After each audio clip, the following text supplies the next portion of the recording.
Hello, welcome to another Dominion 6 Mod Nation showcase. Today we're taking a look at MA Darnassus Night Elf Sentinels.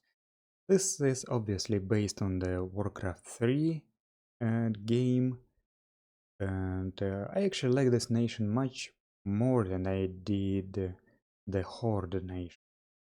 I also decided to just look up some stuff on WoW Wiki, and you probably can make like 100 Warcraft nations. It's insane. So the starting site gives us 3 nature gems and 2 astral pearls. Trent is our basically province defense and militia tier guy, who actually has a lot of hit points, but poor skills and higher strength than normal. 2 weak fist attacks, blunt resistance, pierce resistance, susceptibility to fire, poison resistance, magic being, did not eat for survival. And we still do not have an icon for the plant tag. The archer is a longbow woman with stealthy, force survival and dark vision 50. That's your normal night elf traits. And night elves have higher magic resistance than normal, and higher precision. The dryads, they have size 4, they're stronger than normal humans, and they have high hit points. They have hoof, dagger and a poison javelin, just like in the game. Magic being, stealthy, force survival, dark vision. Warden Initiate. That's a troop version of the Warden Commander. She has a Warden Blade, that's a normal weapon, and a Warden Dagger, that's a single shot throwing weapon that has strong poison attached to it. And she has full plate armor. Well, almost full plate armor, but still very good protection values and high attack skill. They cost a lot of resources. The Huntress has a short sword as a melee attack and a throwing glaive. It can be fired only twice, and it's an area of effect 1 attack. Technically you can make chaining or bouncing attacks now in Dominion 6, but I think it only works with the chain lightning sprite. So, well, it's gonna be just a area attack. And some mid-tier armor. The Night Sabers are just stealthy big cats. Initiate of the Claw has a battle axe, hits hard, has almost no armor, has Berserker, Force Survival, Recuperation, Dark Vision 50, and it has a second shape. It turns into a bear.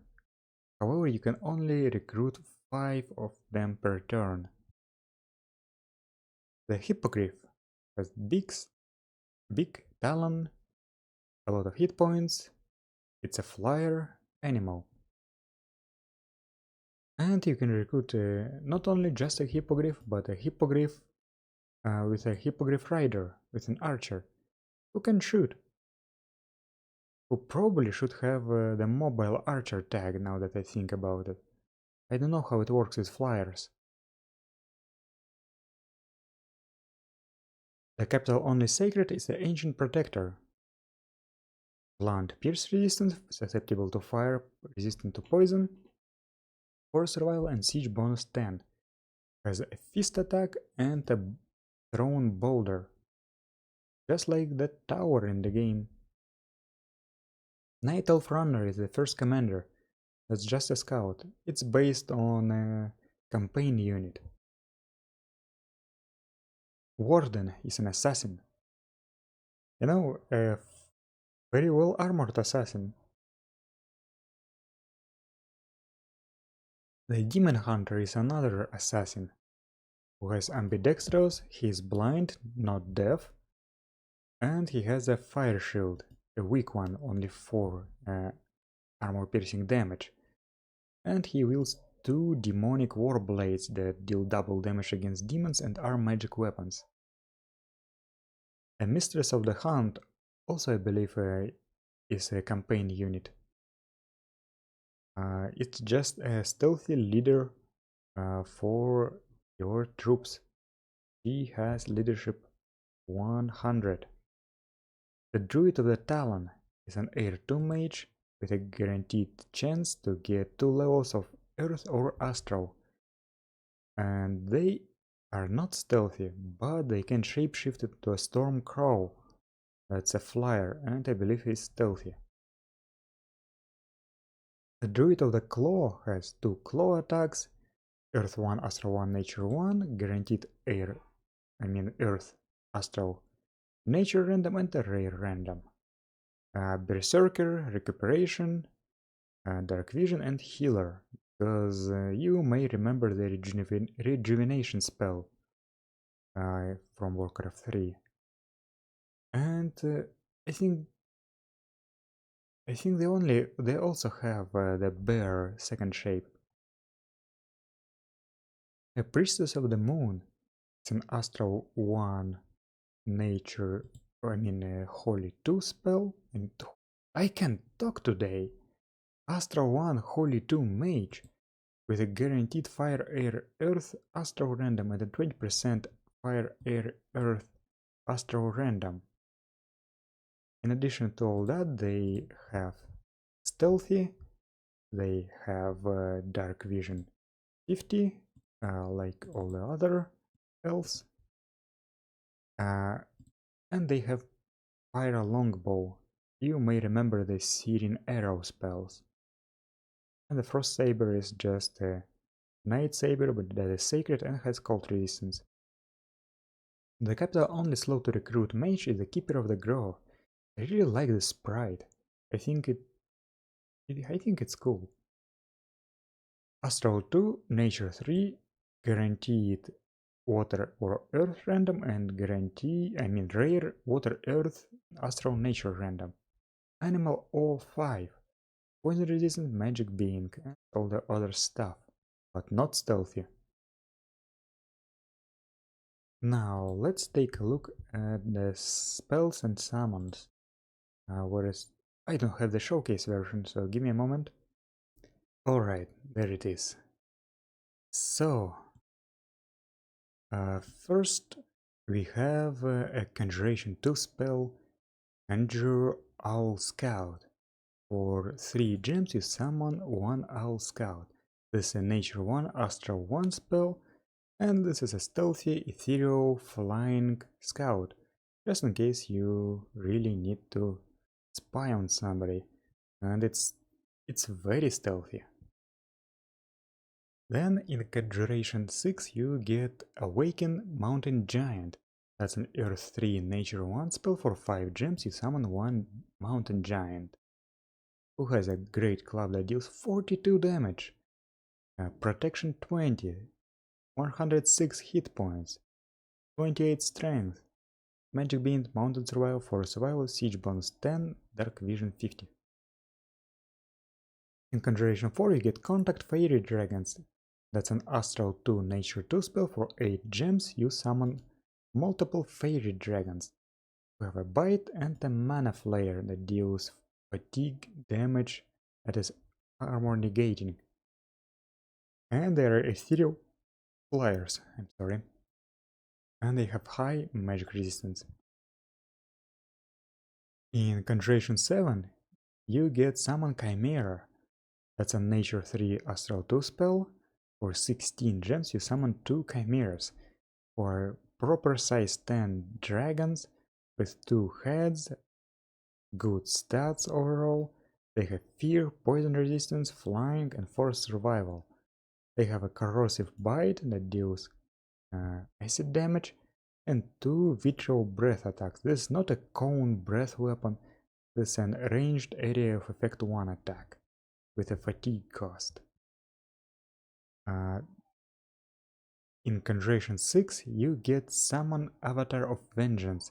That's an Astral 3 Holy 2 spell. You summon 1 commander called the Avatar of Vengeance, who has a retinue of 1d6 Spirits of Vengeance. The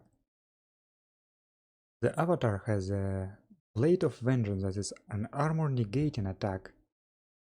Full helmet, plate hauberk, fear, half undead, need not eat, ethereal spirit form and reanimator. Everyone she kills, she reanimates as a spirit of vengeance. The spirit itself has a dagger and a flaming wheel ranged attack, and also is ethereal. Alright, and we also have the spell called Starfall. This is a path shifted gifts from heavens with worse stats but quite low path requirements. So that's a decent battle spell.